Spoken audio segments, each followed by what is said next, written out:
Hello friends, good evening to all. आज हम start कर रहे हैं CHO MCQ सीरीज़ पार्ट 7 के अंदर कुछ इम्पॉर्टेंट MCQ को डिस्कस करेंगे जो कि CHO जैसे एग्ज़ाम के अंदर पूछे जा सकते हैं।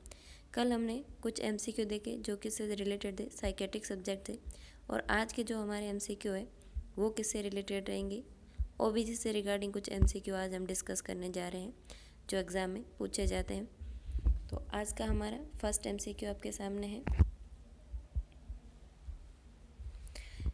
इन the following which hormone is decrease in first phase of menstrual cycle.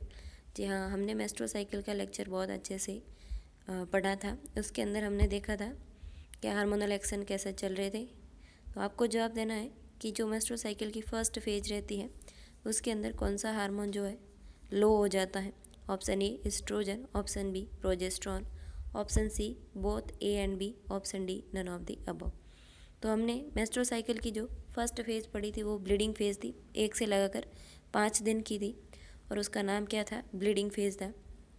दूसरी फेज़ हमने पढ़ी थी जिसका नाम क्या था, फॉलिकुलर फेज़ था। क्या था, प्रोलिफेरेटिव फॉलिकुलर फेज़ था, और वो कब से कब तक थी, 5वें दिन से लगाकर 14वें दिन तक थी। और थर्ड फेज़ हमने पढ़ी थी ल्यूटियल फेज़, या इसको हमने क्या बोला था, सिक्रिएटरी फेज़ बोला था, जो कहाँ से कहाँ तक थी, 14 से 28 दिन तक की। ये अपना एक कंप्लीट साइकिल था। और इसके अंदर हमने देखा था फर्स्ट फेज़ के अंदर कौन काम करता है, नेगेटिव सिस्टम काम करता है, और सारे हार्मोन क्या हो जाते हैं, फॉल। हार्मोन का लेवल कैसा हो जाता है, फॉल होता है। और ऐसी कंडीशन के अंदर क्या होता है, एंडोमेट्रियम जो होती है वो क्या होती है, डैमेज होती है, उसकी शेडिंग होती है, इसीलिए क्या प्रेजेंट होता है, वेजाइनल ब्लीडिंग। तो फर्स्ट फेज़ के अंदर क्या हो रहा था, एस्ट्रोजन प्रोजेस्ट्रॉन दोनों ही हार्मोन लो हो रहे थे, और कौन सा सिस्टम काम कर रहा था, नेगेटिव फीडबैक वाला सिस्टम काम कर रहा था।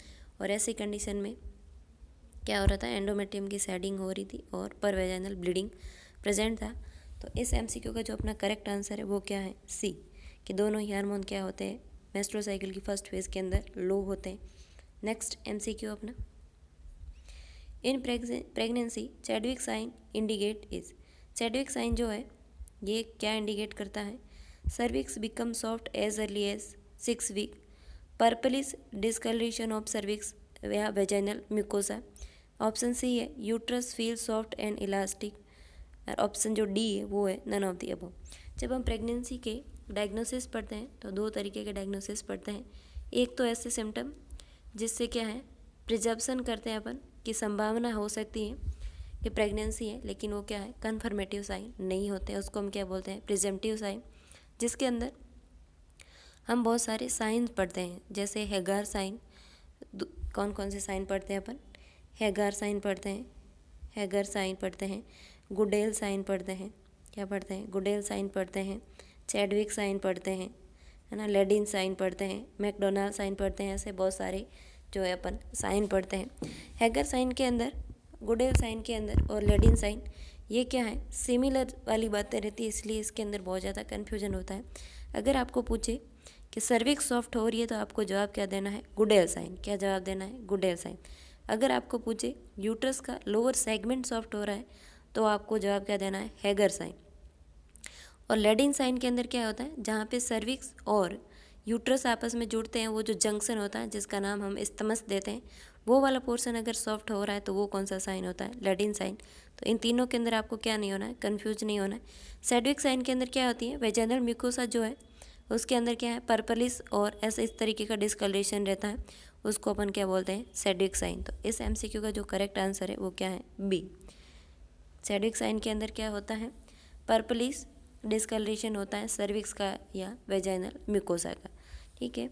और अगर यूट्रस सॉफ्ट हो रहा है, सर्विक्स बिकम सॉफ्ट हो रही है, तो आपको जवाब देना है ये कौन सा साइन है, गुडेल साइन। नेक्स्ट MCQ अपना, nasal congestion and epistaxis is associated with complicated pregnancy due to. ये बहुत इंटरेस्टिंग MCQ है, जिसको क्या है, लॉजिकल स्टडी आती है, जो क्या करते हैं, हर चीज़ के पीछे लॉजिक देखते हैं, उनको इसका जवाब बहुत इजीली मिल जाता है। आपको क्या करना है, किसी भी सब्जेक्ट को, जब भी आप किसी भी टॉपिक को पढ़ते हो तो आपके पढ़ने का तरीका ऐसा होना चाहिए कि आप उस टॉपिक को पूरा पढ़ने के बाद में उसका क्या करो, निचोड़ निकाल दो, एक समराइज़ कर दो, शॉर्ट में बना दो उस चीज़ को। आपने क्या किया, 10 पेज का जो है एक टॉपिक पढ़ा, लेकिन उसको कितने में आपको कंप्लीट करना है, जब आप वापस रिपीट कर रहे हो तो आपको 1 पेज के अंदर कंप्लीट कर देना है। कैसे? किसी भी बड़े टॉपिक को जब आप पढ़ते हैं तो आपको लाइन टू लाइन याद नहीं होती, तो आपको क्या करना है, उसकी समराइज़ करना है, उसको उसका निचोड़ निकालना है कि इसके अंदर एक्चुअल क्या बोला जा रहा है ना। इस तरीके से स्टडी करनी है, जो ज़्यादा क्या होती है, इफ़ेक्टिव होती है। जब भी हम चीज़ों को रटने बैठते हैं तो वो आपको लंबे समय तक याद नहीं रहती है। अगर आपको कंसेप्ट बनाने हैं तो उससे क्या होगा, आपको चीज़ें लंबे टाइम तक याद रहेगी, आप कभी भूलेंगे नहीं। तो जो ऑप्शन ए है increase LH level, option B है डिक्रीज FHS, ऑप्शन सी है इंक्रीज प्रोजेस्ट्रॉन, ऑप्शन डी है इंक्रीज एस्ट्रोजन। ये कह रहा है नेजल कंजेशन और epistaxis is associated with complicated pregnancy due to. ये कह रहा है ऐसा कौन सा हार्मोन है जिसकी वजह से क्या हो जाए, नेजल कंजेशन फील हो और एपिस्टैक्सिस जैसी कंडीशन पैदा कर देता है, वो कौन सा हार्मोन?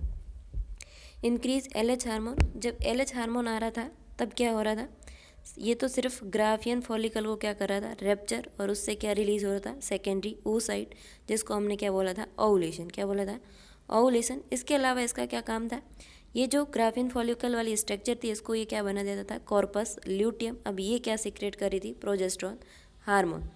तो इस हार्मोन का ऐसा काम तो नहीं हो सकता कि ये क्या करवा दे, एपिस्टैक्सिस। दूसरा है डिक्रीज FHS। डिक्रीज FHS कब हो रहा था, जब FHS हार्मोन आया, इसने क्या किए थे, ओवेरी के सारे फॉलिकल को क्या किया था, मैच्योर किया था, और मैच्योर फॉलिकल से क्या सीक्रेट हो रहा था, एस्ट्रोजन हार्मोन। और एस्ट्रोजन हार्मोन क्या करता था, नेगेटिव फीडबैक के द्वारा इनहिबिट करता था FHS को, और पॉजिटिव फीडबैक से LH को बुलाता था ग्राफियन फॉलिकल को रप्चर करने के लिए। तो FHS हार्मोन का काम तो ऐसा नहीं हो सकता। ऑप्शन डी है इंक्रीज एस्ट्रोजन। एस्ट्रोजन जब इंक्रीज होता था तो 2 काम हो रहे थे, एक तो ये FHS को इनहिबिट कर रहा था, दूसरा ये LH हार्मोन को बुला रहा था, तीसरा इसका क्या काम था, यूट्रस की जो एंडोमेट्रियम है, जो first phase of menstrual cycle के अंदर क्या हो गई थी, शेडिंग हुई थी, लॉस हो गई थी, उसका रिकवर कर देता है। यानी कि एंडोमेट्रियम के अंदर ग्रोथ का काम कौन करता है, एस्ट्रोजन। तो ऐसा काम तो ये नहीं कर सकता। जो अपना इंपॉर्टेंट हार्मोन है, प्रेगनेंसी मेंटेनेंस हार्मोन जिसको अपन बोलते हैं, वो कौन सा है, प्रोजेस्टेरोन हार्मोन। प्रोजेस्टेरोन हार्मोन के 2 काम थे, जो क्या कर रहा था, एक तो अपनी बॉडी की सारी स्मूथ मसल्स को रिलैक्स करवा रहा था, जिसकी वजह से अपनी बॉडी उस एम्ब्रियो को क्या करे, एंटीजन की तरह नहीं ले और उसका टर्मिनेशन नहीं करे। दूसरा काम ये क्या कर रहा था, बॉडी के अंदर क्या कर रहा था, ब्लड सप्लाई को इम्प्रूव कर देता था, और यूट्राइन कैविटी के अंदर न्यूट्रिशन की सप्लाई इम्प्रूव कर रहा था। तो जब ये ब्लड सप्लाई इम्प्रूव कर रहा है तो ऐसी कंडीशन के अंदर जब प्रेग्नेंट फीमेल सुपाइन पोजीशन के अंदर लेटती है तो उसको क्या फील होता था कि जो मेरा ब्लड है वो क्या है, उबल के मेरे मुंह की तरफ आ रहा है, इस तरीके का फ्लो बढ़ा देता था प्रोजेस्टेरोन हार्मोन। तो ऐसी कंडीशन के अंदर क्या हो सकता है, एपिस्टेक्सिस यानी कि नोज ब्लीड हो सकता है, और नाक के अंदर उसको कंजेशन जैसा फीलिंग आती है, जैसे अपने को जुकाम वगैरह होता है तब होती है, उस तरीके की फीलिंग आती है प्रेग्नेंट फीमेल को। तो वो कौन सा हार्मोन है, प्रोजेस्टेरोन हार्मोन। क्यों करता है, क्योंकि ये क्या कर देता है, ब्लड सप्लाई को इम्प्रूव कर देता है और सारी स्मूथ मसल्स जो होती हैं उसको रिलैक्स करता है। तो ब्लड वेसल्स भी हमारी कैसी है, स्मूथ मसल्स ही होती हैं। नेक्स्ट MCQ अपना, increase level of HCG hormone is indicated of. HCG hormone का लेवल जो है, इंडिकेशन किसके अंदर इंक्रीज होता है, ये पूछ रहा है अपने से। Option A twins pregnancy, option B है हाइडेटिफॉर्म मोल, ऑप्शन सी है hyperemesis gravidarum, option D है ऑल ऑफ दी अबव। जब भी ट्विन प्रेगनेंसी होती है तो HCG हार्मोन का लेवल बढ़ जाता है, क्योंकि एक सिंगल प्रेगनेंसी के अंदर एक लिमिट जो है HCG हार्मोन आ रहा है, और इस HCG हार्मोन को बनाता कौन है, सिंसिजियोट्रोफोब्लास्ट। कौन बनाती है, सिंसिजियोट्रोफोब्लास्ट जो होती हैं वो क्या बनाती हैं, HCG हार्मोन को बनाती हैं। और ये हार्मोन क्या करता है, कॉर्पस ल्यूटियम को जाकर के बोलता है तुम्हें क्या करना है, कंटिन्यू प्रोजेस्टेरोन हार्मोन को बनाए निकालते रहना है, नहीं तो क्या हो जाएगी, प्रेगनेंसी का टर्मिनेशन हो जाएगा। तो HCG हार्मोन का लेवल ट्विंस प्रेगनेंसी के अंदर बढ़ा हुआ रहता है, ये बात सही है। ऑप्शन बी है हाइडेटिफॉर्म मोल। ये जो हाइडेटिफॉर्म मोल है, या इसको अपन मोलार प्रेगनेंसी बोलते हैं, इसके अंदर क्या होता है, जो अपनी कोरियन होती है, जो प्लेसेंटा बनाती है कोरियन, वो क्या करती है, उसका कार्सिनोमा हो जाता है और उसकी ओवर ग्रोथ हो जाती है। इसके अंदर फिटस का डेवलपमेंट नहीं होता है, जो अंगूर के गुच्छे होते हैं उस टाइप का यूट्रस पूरा वैसी कंडीशन से भर जाता है, कोरियन का कार्सिनोमा हो जाता है। इसके अंदर नॉर्मल फिटस डेवलपमेंट नहीं होता है, तो ऐसे कंडीशन के अंदर क्या होता है, एसएचजी हार्मोन बढ़ जाता है। ऑप्शन सी है हाइपर एमेसिस ग्रेविड्रम। तो ज़्यादातर क्या आता है, ट्विन प्रेगनेंसी या ट्रिपलेट प्रेगनेंसी, इस तरह की प्रेगनेंसी रहती है, उसके अंदर एसएचजी हार्मोन ज़्यादा बढ़ता है, और जब ज़्यादा बढ़ेगा तो फीमेल को क्या होती है, ज़्यादा वॉमिटिंग होती है। तो ऐसी कंडीशन को हम क्या बोलते हैं, हाइपरमेसिस ग्रेविड्रम। हाइपरमेसिस ग्रेविड्रम एक नॉर्मल फीमेल प्रेग्नेंट होती है, उसको वॉमिटिंग हो रही है, उस कंडीशन को हम नहीं बोलते हैं। हम हाइपरमेसिस ग्रेविड्रम तब तक नहीं बोलेंगे जब तक फीमेल की खुद की हेल्थ अफेक्ट नहीं हो जाए, तब तक हम उसको हाइपरमेसिस ग्रेविड्रम नहीं बोलते। क्योंकि नॉर्मली क्या होता है, एसएचजी हार्मोन के लेवल के बढ़ने की वजह से 3 मंथ ऑफ अर्ली प्रेगनेंसी क्या होता है, फीमेल को नोज़िया, वॉमिटिंग, इस तरह की कंडीशन रहती हैं, लेकिन उसको अगर वो टॉलरेट कर पा रही है तो वो एक नॉर्मल कंडीशन है। लेकिन उसकी हेल्थ पे इफेक्ट आ जाए, वो उसको टॉलरेट नहीं कर पाए, यानी कि पानी पी रही है, वॉमिटिंग हो रहा है, कुछ भी खा पी रही है तो वॉमिटिंग हो रहा है, और उसकी हेल्थ अफेक्ट हो जाए, तो ऐसी कंडीशन को हम बोलते हैं हाइपरमेसिस ग्रेविड्रम। तो ये तीनों बातें क्या है, सही है, तो इसका जो करेक्ट आंसर वो क्या है, डी। लेकिन अगर आपको पूछे कि एसएचजी हार्मोन का लेवल किस कंडीशन में लो होता है, तो आपको जवाब देना है एक्टोपिक प्रेगनेंसी। क्या जवाब देना है, एक्टोपिक प्रेगनेंसी। एक्टोपिक प्रेगनेंसी के अंदर क्या होता है, बच्चा जो है मोस्टली कहाँ रुक जाता है। ऐसे तो एक्टोपिक प्रेगनेंसी बहुत सारी जगह हो सकती है, लेकिन मोस्टली जो भाग इन्वॉल्व होता है वो कौन सा होता है, फेलोपियन ट्यूब, जिसको हम क्या बोलते हैं, ट्यूबुलर प्रेगनेंसी बोलते हैं। तो फेलोपियन ट्यूब के अंदर जब बच्चा रुकता है तो क्या होता है, ये जो अपने यूट्रस की एंडोमेट्रियम होती है वो किसको, जो हार्मोन सारे होते हैं वो किसको रेस्पॉन्ड करते हैं, यूट्रस की एंडोमेट्रियम को ड्यूरिंग प्रेगनेंसी। तो एंडोमेट्रियम क्या बोलती है, मेरे पास कोई बच्चा आया नहीं है, तो ऐसी कंडीशन में एसएचजी हार्मोन का लेवल क्या हो जाता है, लो हो जाता है। तो आपको याद रखना है कि एक्टोपिक प्रेगनेंसी के अंदर क्या होता है, एसएचजी हार्मोन का लेवल लो रहता है। इस डिसऑर्डर को अपन डिटेल्ड डिस्कशन करेंगे कभी, बहुत इंपॉर्टेंट है, इससे बहुत सारे एमसीक्यू एग्जाम के अंदर आते हैं। नेक्स्ट एमसीक्यू अपना, विच हार्मोन इनहिबिट, ये क्या है, इनहिबिट है, inhibit the uterine contraction during antenatal period. कौन सा हार्मोन है जो क्या करे, यूट्राइन कॉन्ट्रैक्शन को रोक के रखता है एंटीनेटल पीरियड, यानी कि जो पूरी 9 मंथ की प्रेगनेंसी की जो जर्नी रहती है उस दौरान यूट्रस के कॉन्ट्रैक्शन हमें नहीं करवाना है। अगर यूट्रस के अंदर कॉन्ट्रैक्शन आता है तो क्या हो जाएगा, या तो एबॉर्शन हो जाएगा या प्रीटर्म लेबर हो जाएगा। तो ऐसी कंडीशन के अंदर उसको कौन शांत करके रखता है, कौन सा हार्मोन है। Option A estrogen, option B progesterone, option C oxytocin, और ऑप्शन डी है एलएच हार्मोन। एलएच हार्मोन तो क्या करता था, सिर्फ ग्राफियन फॉलिकल को रप्चर कर रहा था, इसका काम क्या है, यूट्राइन कॉन्ट्रैक्शन को रोकने का नहीं है। ऑक्सीटोसिन हार्मोन तो यूट्रस के अंदर कॉन्ट्रैक्शन को क्या कर देता है, इंड्यूस करता है, तो ये हार्मोन इसको रोकने वाला नहीं है, इसको इंड्यूस करने वाला होता है। एस्ट्रोजन हार्मोन तो सिर्फ एंडोमेट्रियम की ग्रोथ करवा रहा था, इससे कोई कॉन्ट्रैक्शन नहीं रोक रहे थे। लेकिन जो प्रेगनेंसी का मेंटेनेंस हार्मोन है, जिसको अपन बार बार पढ़ते हैं जब भी प्रेगनेंसी का नाम आता है, जो लार टपकती है, वो कौन होता है, प्रोजेस्टेरोन हार्मोन। तो प्रोजेस्टेरोन हार्मोन क्या कर रहा था, स्मूथ मसल्स को रिलैक्स करवाता था। यूट्रस भी कैसी है, एक स्मूथ मसल्स है, उसको रिलैक्स करके रख रहा था, इसी वजह से प्रेगनेंसी कंटिन्यू हो रही थी।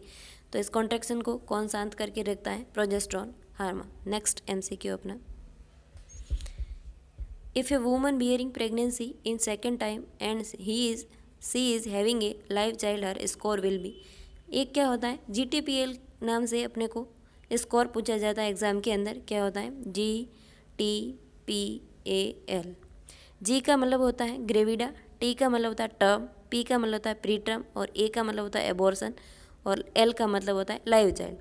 तो जो ग्रेविडा है इसके अंदर हम कौन सी प्रेगनेंसी काउंट करते हैं, टोटल नंबर ऑफ फर्टिलाइजेशन को काउंट करते हैं, चाहे वो प्रेगनेंसी आगे जा कर के एबॉर्शन हो गया हो, चाहे हमने उसका MTP करवा दिया हो, चाहे वो क्या है कंप्लीट लेबर तक जा कर के उसकी नॉर्मल डिलीवरी हुई हो, उन सभी फर्टिलाइजेशन को अपन, जब भी एक फीमेल है और उसकी फेलोपियन ट्यूब के अंदर फर्टिलाइजेशन होगा, इसका मतलब वो ग्रेविडा के अंदर काउंट होगा। आगे जा कर के उसका रिजल्ट कुछ भी हो, उससे कोई मतलब नहीं है, लेकिन टोटल नंबर ऑफ जो फर्टिलाइजेशन होते हैं वो कौन होते हैं, ग्रेविडा।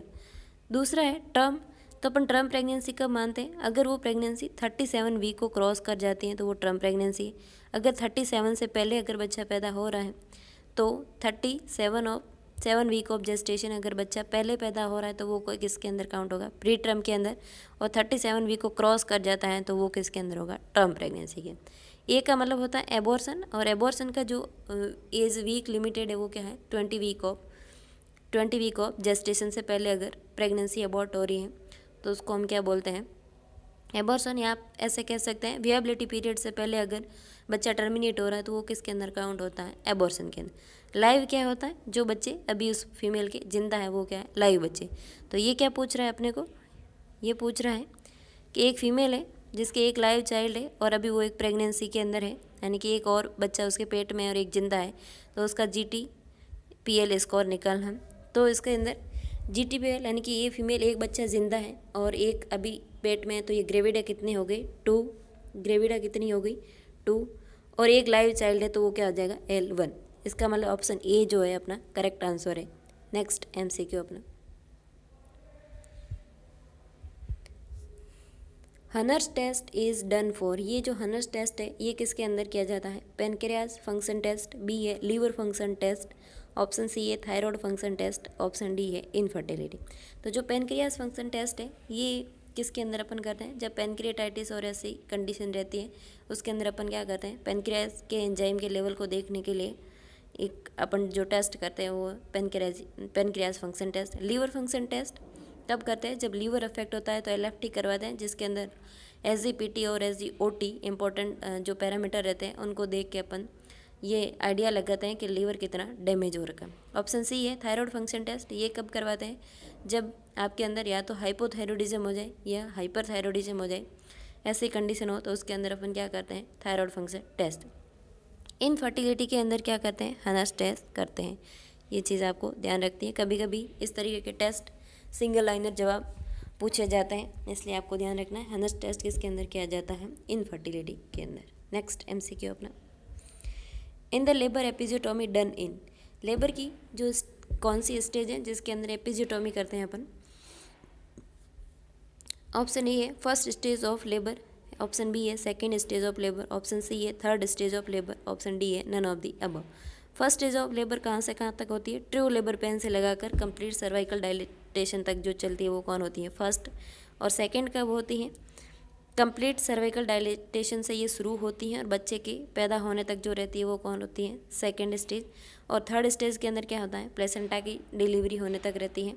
और फोर्थ स्टेज अपन एक और पढ़ते हैं जो ऑब्जर्वेशन होती हैं, ऑब्जर्वेशन वाली रहती हैं, वो कौन सी रहती है, फोर्थ स्टेज, जो कि 1 घंटे तक हम जो इसको क्या करते हैं, क्लोज ऑब्जर्व करते हैं, वो रहता है ऑब्जर्वेशन स्टेज। तो एपिजियोटॉमी हम कब करते हैं, सेकेंड स्टेज ऑफ लेबर के अंदर। क्यों करते हैं, क्योंकि आपको क्या चाहिए, वहाँ का एरिया ज़्यादा चाहिए जिससे क्या हो, बच्चे की डिलीवरी आसानी से हो जाए। और ये कैसी एपिजियोटॉमी का मतलब क्या होता है, प्लान्ड होता है ये अपना, कि जैसे ही क्राउनिंग होगी जस्ट बिफोर द क्राउनिंग हम क्या करेंगे, एक इंसिजन लगा देंगे पेरिनियम के अंदर, जिससे क्या होगा, वो एरिया जो है बड़ा हो जाएगा और बच्चे की डिलीवरी होने में आसानी हो जाएगी।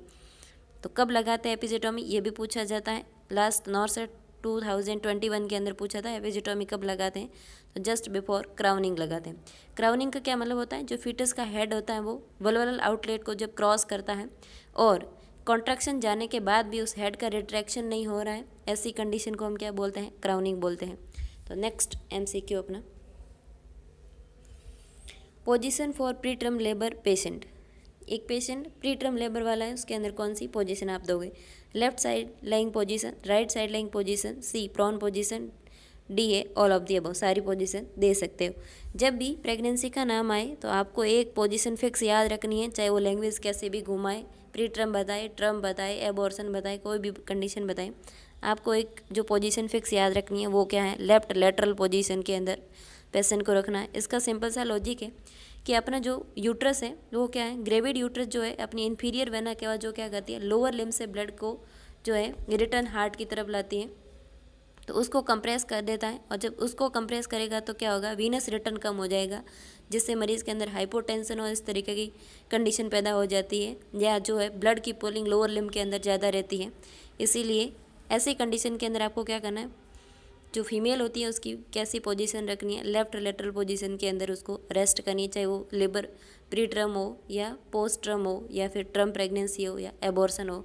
जब भी प्रेगनेंसी का नाम आए आपको एक पोजीशन फिक्स याद रखनी है, लैंग्वेज कैसी भी घुमाए, साइड लेफ्ट साइड की पोजीशन, लेफ्ट लेटरल पोजीशन मरीज़ को देनी है, जिससे क्या हो, जो यूट्रस है उसका प्रेशर इन्फीरियर वेना केवा पे नहीं लगे और वीनस रिटर्न हार्ट की तरफ कंप्लीट आता रहे।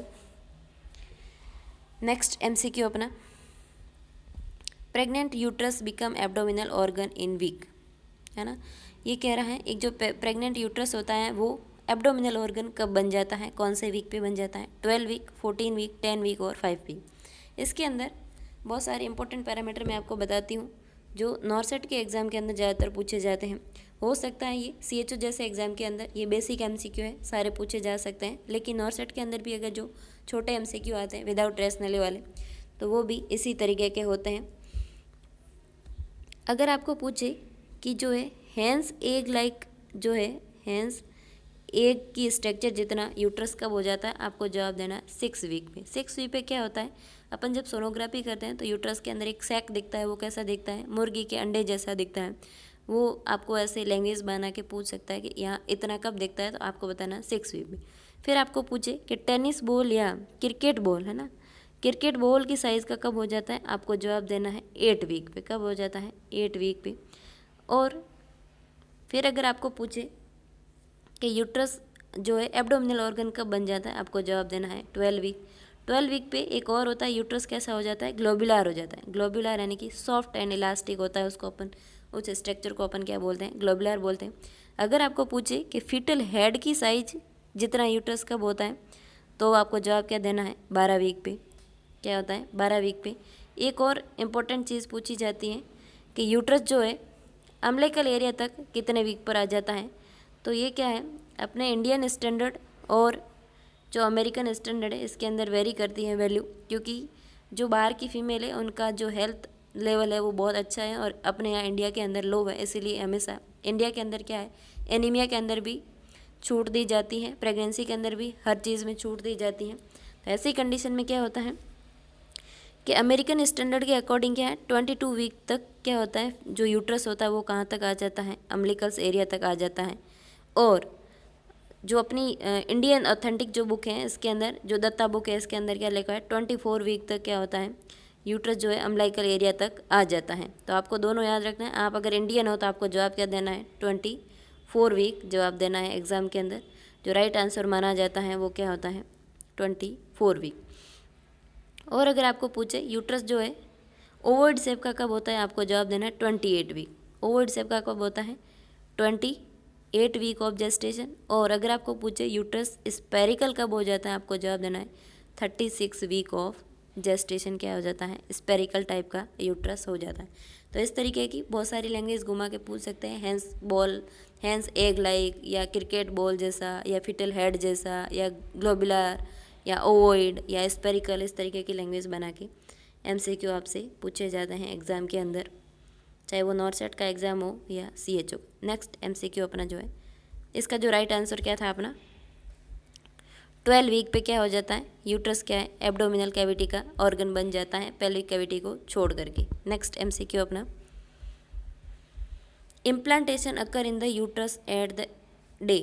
हमने जो है जाइगोट का डेवलपमेंट का एक लेक्चर पढ़ा है जो 8 डे ऑफ प्रेगनेंसी तक अपन पढ़ चुके हैं, और 12th डे ऑफ प्रेगनेंसी का जो धमाका है वो पढ़ना है। तो अपन नेक्स्ट लेक्चर के अंदर जब देखेंगे तो देखेंगे फर्स्ट डे ऑफ प्रेगनेंसी क्या हो रहा था अपने सामने, एक जाइगोट था जिसने क्या किया, सेल डिवीजन किया, और जो स्ट्रक्चर बनी उसको हमने नाम दिया था ब्लास्टोमियर। क्या नाम दिया था, ब्लास्टोमियर। क्या है, 2 सेल स्ट्रक्चर है जिसको अपन नाम देते हैं ब्लास्टोमियर। ये कब हुआ, first day of fertilisation. 4th day of fertilisation क्या हो रहा था अपने सामने, ये ब्लास्टोमियर सेल डिवीजन करते करते जो क्लस्टर बनाता है 16 to 64 सेल का, उसको हम नाम देते हैं मोरुला। अपने सामने जो स्ट्रक्चर थी वो क्या थी, मोरुला। 8th डे अपने सामने क्या हो रहा है, ये मोरुला जो है ये क्या हो रहा था, 5th डे ये मोरुला ब्लास्टोसिस्ट बनता है, अपने अंदर फ्लूइड बन के सेल का अरेंजमेंट होता है। और 8th डे अपने सामने क्या हो रहा था, ट्रोफोब्लास्ट और एम्ब्रियोब्लास्ट 2 स्ट्रक्चर बन चुकी, और इन दोनों ने क्या की थी, 2 लेयर बना चुकी थी। जो एम्ब्रियोब्लास्ट थी वो इनर सेल मास था, और इसने क्या बनाया था, डोर्सल एस्पेक्ट और वेंट्रल एस्पेक्ट बनाया, जहाँ से क्या बनेगी, जर्म लेयर बनेगी, और वो क्या करेगी, ऑर्गन का डेवलपमेंट करेगी। और जो आउटर लेयर थी ट्रोफोब्लास्ट, उसने 2 लेयर बनाई, सिंसिजियो ट्रोफोब्लास्ट और साइटोट्रोफोब्लास्ट। वो दोनों क्या करेगी, विलाइस निकाल के क्या करेगी, अब अपना जो है ब्लड सर्कुलेशन, मदर का जो न्यूट्रिएंट है वो बच्चे तक पहुंचाने के काम स्टार्ट कर देगी विलाई। और वो क्या करेगी, नीचे की साइड एक और जो है अपना सिक्रेशन निकाली, जिससे क्या बनेगी, मीजेनकाइमा बनेगी। और मीजेनकाइमा क्या है, वो क्या करेगी, मीजोड्रम बनाएगी, और मीजोड्रम क्या बनाएगा, बच्चे की ब्लड वेसल्स बनाएगा। जब बच्चे की ब्लड वेसल्स कंप्लीट बन जाएगी तब क्या होगा, फीटल सर्कुलेशन जो है कंप्लीट स्टार्ट हो चुका होगा। तो अपने सामने ये पूछ रहा है इम्प्लांटेशन कब होता है, तो फर्स्ट डे अपने सामने ब्लास्टोमियर बनता है, फोर्थ डे क्या बनता है, मोरुला बनता है, और 5वें दिन ये यूट्रस की कैविटी के अंदर आता है, ब्लास्टोसिस्ट बन के इधर उधर घूमता है। तो छठे और 7वें दिन क्या होता है, इम्प्लांटेशन हो जाता है। तो आपको यहाँ सही जवाब क्या देना है, 6। अगर यहाँ पे ऑप्शन में 7 डे मेंशन हो तो आपको जवाब 7 डे देना है कि इम्प्लांटेशन कब होता है, फर्टिलाइजेशन के 7वें दिन होता है। अगर वो ऑप्शन में नहीं है तो 8 कभी भी जवाब नहीं होंगे, क्या होगा, 6th डे होगा, क्योंकि 8वें दिन तो साइटोट्रोफोब्लास्ट, ट्रोफोब्लास्ट, एम्ब्रियोब्लास्ट ये सारी स्ट्रक्चर बन जाती हैं, और ये कब बनती है, इम्प्लांटेशन के बाद बनती है। तो आज के लिए इतना ही MCQ। अगर आपको ये कंसेप्ट समझ में आ रहा है, कंटेंट अच्छा लग रहा है, तो आपको क्या करना है, लाइक करना है, शेयर करना है, और चैनल को क्या करना है, सब्सक्राइब करना है। अपने बहुत से स्टूडेंट को अपने साथ जोड़ना है स्टडी के लिए। तब तक के लिए धन्यवाद, थैंक यू।